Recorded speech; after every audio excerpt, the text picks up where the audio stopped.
విశాల్ గారు సార్ చెప్పండి sir. Water తాగండి సార్. హాయ్. లేదు నో ప్రాబ్లం, ఇది మామూలే, నో ప్రాబ్లం. వాటరే సార్ అయితే యాక్చువల్గా మీకు ఒంట్లో బాగోలేకపోయిన హెల్త్ పాయింట్ ఆఫ్ వ్యూలో మీరు కొంచెం ఇది ఇబ్బందిగా ఉన్నా కూడా వచ్చి ప్రొడ్యూసర్ని సేవ్ చేయాలని చేస్తున్నారు. అయితే మీరు ఈ సినిమాను ప్రమోట్ చేసే క్రమంలో సినిమా గురించి కాకుండా కొన్ని కామెంట్స్ అనేవి చేయడం కూడా జరిగింది. ముఖ్యంగా ఏపీలో ఇప్పుడు ఎలక్షన్ హీట్ ఉన్న టైంలో ఏపీ ఎలక్షన్స్ గురించి మీరు మాట్లాడారు. యాక్చువల్గా ఏపీ ఎలక్షన్స్ గురించి మీరు మాట్లాడారు. సో దాంతో ఏంటంటే ఇప్పుడు మీరు అడిగారు, నేను మాట్లాడాను. నేను what ever it maybe, but కాకపోతే ఏంటంటే మీరు అంటే ఒక పార్టీకి అనుకూలంగా ఒక పార్టీకి దీని మాట్లాడడంతో అంటే అవతల పార్టీ పరంగా కూడా ఉన్న వాళ్ళకి ఏంటంటే వాళ్ళు ఉంటారు, ఆడియన్స్ ఉంటారు, వీళ్ళల్లో కూడా ఆడియన్స్ ఉంటారు కదా. మరి అది ప్రొడ్యూసర్కి ఏమైనా ఎఫెక్ట్ అవుద్ది అనే యాంగిల్లో ఆలోచించలేదా? ఏమండి, నేను అదే చెప్తున్నాను కదా, ఎవరు ఈయనకి ఓటు వేయొద్దండి, ఈయనకి ఓటు వేయండి నేను చెప్పనే లేదండి. నేను మీరు రివైండ్ చేసుకుని చూడండి, నేను ఏ పార్టీకి నేను నా సపోర్టు, ఈ పార్టీకి నా సపోర్టు లేదు అలా నేను ఎక్కడ, తమిళనాడులే నాకు ఓటు ఉంది, నేను ఎవరికి నేను చెప్పలేదు. ఈడికి వచ్చి మీరు అడిగిన ఒక విషయంకి నేను చెప్పిన ఒక మాట అదే. నేను పోయినసారి కూడా నేను ఎలక్షన్ ముందే నేను చెప్పాను, 1 సంవత్సరం ముందే. అంతేగాని నేను ఎవరిని ఇబ్బంది పెట్టేట్లాగా లేకపోతే ఎవరిని హర్ట్ చేసినట్లుగా నేను స్టేట్మెంట్ ఇవ్వలేదండి. I don't have a vote here. అదే సమయం వచ్చి ఈ సినిమా సంబంధించిన విషయాల గురించి అడిగేటప్పుడు నేను అదే చెప్తున్నాను కదా, ఈ కాంట్రవర్సీలు ఈ 1 వారంగా జరిగే కారణం వచ్చి నేను కాంట్రవర్సీ వెతుకు వెళ్ళట్లేదు. కాంట్రవర్షియల్గా నన్ను అడిగేటప్పుడు నేను మా ప్రాబ్లం ఏమంటే ఈడ ఫిల్టర్ లేదు, ఓపెన్నే ఆలోచించి ఒకరోజు ఉండండి రేపు చెప్తాను అలా కాదు, జవాబు వెంటనే వస్తుంది. సో ఆ విధంగా డెఫినెట్గా నేను ఎవరిని హర్ట్ చేయలేదండి, అడిగిన విషయాలకి నేను చెప్పాను అంతే. అయితే యాక్చువల్గా మీరు కూడా పొలిటికల్ ఎంట్రీ అనేది ఒక 2 years తర్వాత ప్లాన్ చేసుకున్నారు. అంటే 2 yearsలో అంటే ఏం ప్లాన్ చేసుకుని అది ఆ డేట్ అనౌన్స్ చేశారు మీరు? నెక్స్ట్ 2 yearsలో ఏం ప్లాన్ అంటే నన్ను రాకూడదని నేను ప్లాన్ చేసుకుంటున్నాను. నేను చెప్పింది మీరు అడిగారు, నేను చెప్పాను వస్తున్నాను. ఇంకొక జెండా, ఇంకొక పార్టీ, ఇంకొక రాజకీయ నాయకుడు రాకూడదనే నేను కోరుకుంటున్నాను. ఉన్నే రాజకీయ నాయకులు వాళ్ళు పనులు చేస్తే మేము ఇలాంటి మంచి వేదికల్లో ఇలాంటి అందమైన అమ్మాయిలు ఇలా చెప్తున్నారు చూడండి, ఇలాంటి విషయాలు మీలాంటి మంచి మిత్రులు ఇలా కలిసే ఒక అవకాశం, ఇలా మనం మా అందరినీ ఇన్ని కోట్లు ప్రేక్షకులకి ఎంటర్టైన్మెంట్ ఇచ్చే అవకాశం దేవుడు కొంతమందికి ఇచ్చారు అవకాశం. అది మేము చేస్తూ వెళ్తూ ఉంటాం. ఎప్పుడు రాజకీయ నాయకులు యాక్టర్గా మాట్లాడుతున్నారో మేము అలాంటి యాక్టర్లు రాజకీయ నాయకులుగా మాడుతాం అంతే. అదే విషయం అంతే.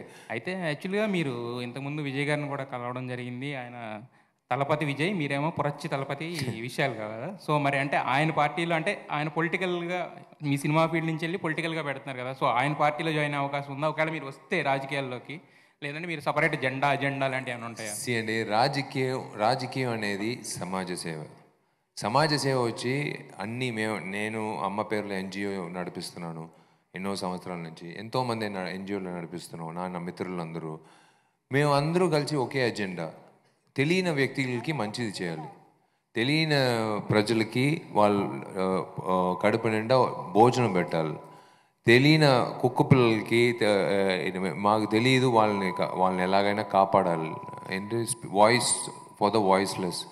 ఇదంతా మేము ఎన్జిఓలు చేసేది ఒకే విషయం. అదే అజెండా రాజకీయ నాయకులకు, వాళ్ళకందరికీ ఏం ఒక అజెండా, ప్రజలకి ఏం కావాలో అది చేసి పూర్తి చేయాలి. ఏం పూర్తి చేయాలి? వాళ్ళు ఏం బెంజ్ కార్ అడుగుతున్నారా, లేకపోతే బంజారా హిల్స్లో వచ్చి ఇల్లు అడుగుతున్నారా? అదంతా ఏం అడగట్లేదు. తాగడానికి మంచి నీళ్ళు కావాలి, మాకు మెడికల్ హెల్ప్ కావాలి, మా పిల్లలకి మంచి భవిష్యత్తు, ఉద్యోగం, మంచి చదువు కావాలి, మేము బతకాలి. అదే ఇన్ని సంవత్సరాల తర్వాత, ఇలా ఇండిపెండెన్స్ తర్వాత మనం ఒక పల్లెటూరుకి వెళ్తే ఇంకా నీళ్ళు ప్రాబ్లంతో ఉన్నప్పుడు మనకి లాగా ఉంటుంది కదా. అందుకే that's what I'm saying, that is the only reason. Join అవడం, వీళ్ళతో కలిపి చేయడం, వీళ్ళతో కాంబినేషన్ చేస్తే మనం వద్దాం, అలాంటి బుర్రంతా నాకు ఇంకా లేదండి. మీలాగే నేను ఒక ఓటర్ అంతే. ఆ ఓటర్గా నా మైండ్ ఇంకా అలాగే ఉంది. సో రీసెంట్గా ఈ లాస్ట్ 10 days నుంచి చూస్తే పొలిటికల్గా కూడా చాలా టాక్స్ నడుస్తున్నాయి, మీరు మాట్లాడుతున్నారు, మీడియా వాళ్ళం అడుగుతున్నాం. సో అయితే ఇప్పుడు రాబోయే ఎలక్షన్స్లో తమిళ్లో అయిపోయినాయి కాబట్టి, తమిళనాడులో అయిపోయాయి కాబట్టి ఇక్కడ మన దగ్గర ఉంది. ఐ మీన్ ఏపీలో వైసీపీ వైపు నుంచి కూడా మీరు చాలాసార్లు మాట్లాడుతున్నారు. సో అక్కడ ప్రచారంలో ఏమన్నా పాల్గొనే అవకాశం ఉందా? వైసీపీ జగన్తో పాటు తిరిగి ప్రచారం చేసే అవకాశం? నా బాధ్యత వచ్చి నటుడండి. నా బాధ్యత వచ్చి నాకు నచ్చిన భోజనం ఏమని అడిగితే నేను చెప్తాను. నాకు నచ్చిన సినిమా ఏమని అడిగితే నేను చెప్తాను. నాకు నచ్చిన రాజకీయ నాయకుడు ఎవరని చెప్తే నేను స్వయంగా నేను మనసారా చెప్తాను. అంతే. మీరు అడిగిన విషయంకి నేను చెప్తాను. నేను ప్రచారం వెళ్ళాలని అవసరం. నాకున్న బాధ్యతలు ఉన్నాయండి. నాకు డిటెక్టివ్ 2 డైరెక్షన్కి నేను లండన్ బయలుదేరుతున్నాను. ఈ సినిమా ఆయన జేబులు ఫుల్ నిండుగా ఉండాలి డబ్బులతో. ఈయన నమ్మిన డిస్ట్రిబ్యూటర్లు ఎగ్జిబ్యూటర్లు బాగా సంపాదించాలి. నా ప్రొడ్యూసర్లు బాగా ఉండాలి. నెక్స్ట్ సినిమాలు ఉన్నాయి, చాలా విషయాలు ఉన్నాయి. మధ్యలో ఇదంతా వదిలేసి నేను I cannot do something else. అయితే మొన్న మాట్లాడుతూ కూడా ఒక ఇంటర్వ్యూలో ఏపీలో మళ్ళీ జగనే వస్తారని మీరు చెప్పడం జరిగింది. అయితే వైసీపీ వాళ్ళు మిమ్మల్ని ఏమైనా అప్రోచ్ అయ్యారా? లేదండి, అప్రోచ్ అవ్వడానికి కోసం నేను చెప్పలేదు. నేను చెప్పిన తర్వాత వాళ్ళు అప్రోచ్ అవ్వడం అవసరం లేదు. వాళ్ళు ఒక పార్టీ, చాలా పార్టీలు ఉన్నారు, అదంతా ఓకే. అడిగిన ఒక విషయంకి నేను చెప్పాను అంతే. That's all. There is no other expectation or benefits, conditions apply అన్నీ నేను కింద చెప్పలేదు. అంతే. మీరు అడిగిన విషయంకి నేను చెప్పాను అంతే. దీని ద్వారా నాకు అక్కడ ఆడ నుంచి నాకు ఫోన్ వస్తుంది, నన్ను పిలుస్తారు, అదంతా నేను అలా ఆలోచన లేదు. ఓకే. అంటే ఇప్పుడు ఇందాక మన వాళ్ళు అందరూ కూడా అడిగారు, అంటే వైఎస్ జగన్ గారు వైసీపీ గురించి.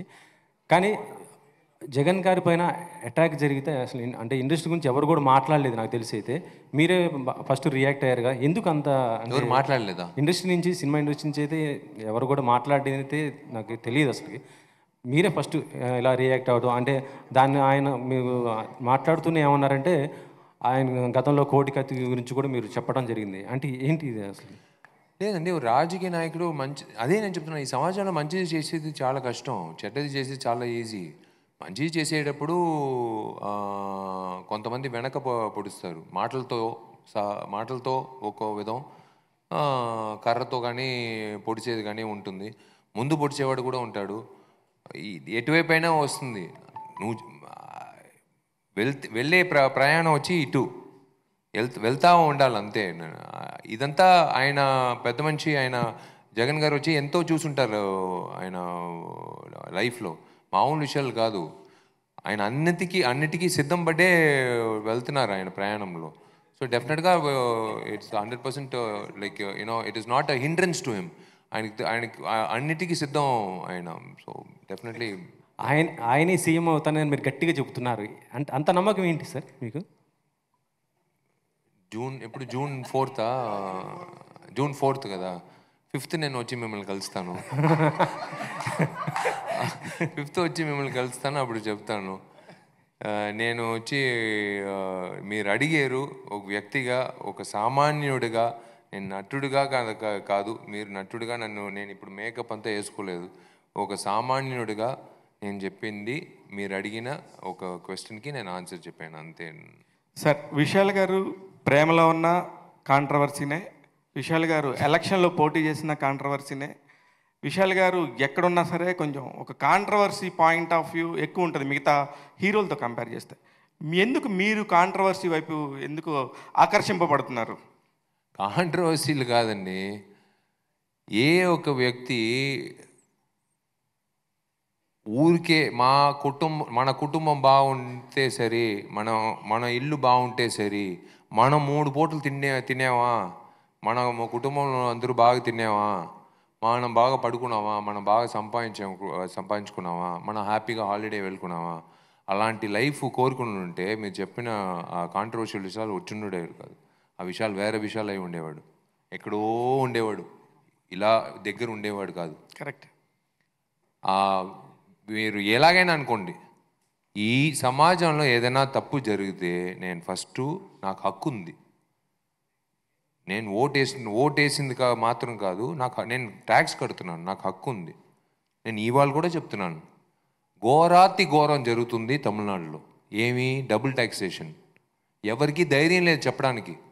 ఇప్పుడు ఈ ఈ ఈ మీరు పెట్టిన ఈ ఈ ప్లాట్ఫామ్ ద్వారా నేను కోరిక పెడుతున్నాను నా ప్రైమ్ మినిస్టర్ నరేంద్ర మోడీ గారికి, నేను మా ప్రెసిడెంట్ తమిళనాడు ప్రెసిడెంట్ అన్నామలై గారికి నేను కోరిక పెడుతున్నాను.